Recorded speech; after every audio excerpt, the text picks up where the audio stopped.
let go. Get a couple of friends and say, hey, let's go. You may not live in a place. I have a lot of friends who live in a town where I teach in Mississippi, and there are no life drawing classes. There are no models. Okay, fine.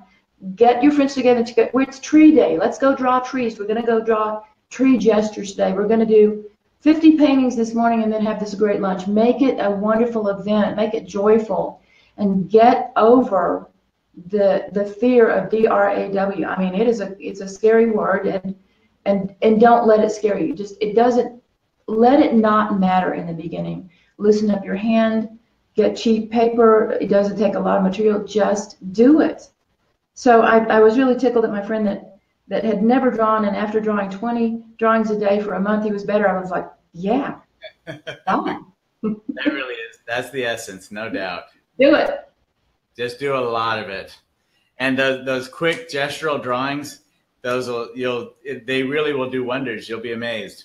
If you start out trying to replicate something exactly the way you see it, then you're going to get flustered because it's not going to come out exactly the way you see it. And yeah, then you'll get timid about it. So just have fun with it, like Joanna said, and do a lot of it.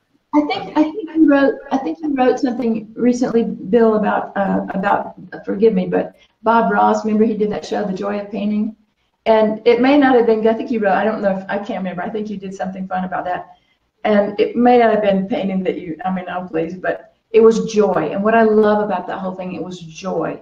The joy should be in your work, and the joy should be in the drawing. So don't look at drawing like this mechanical thing that I've got to do. It's not. It is a joyful thing.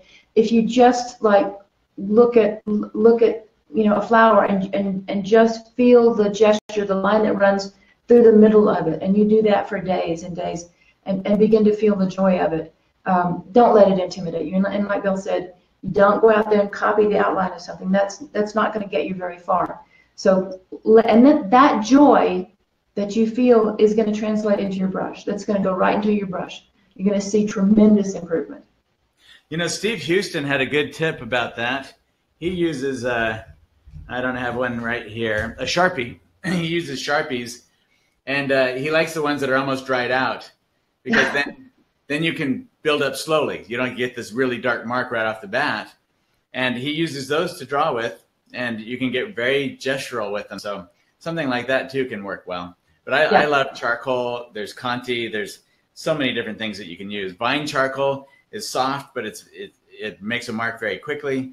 So a lot of that can really work well.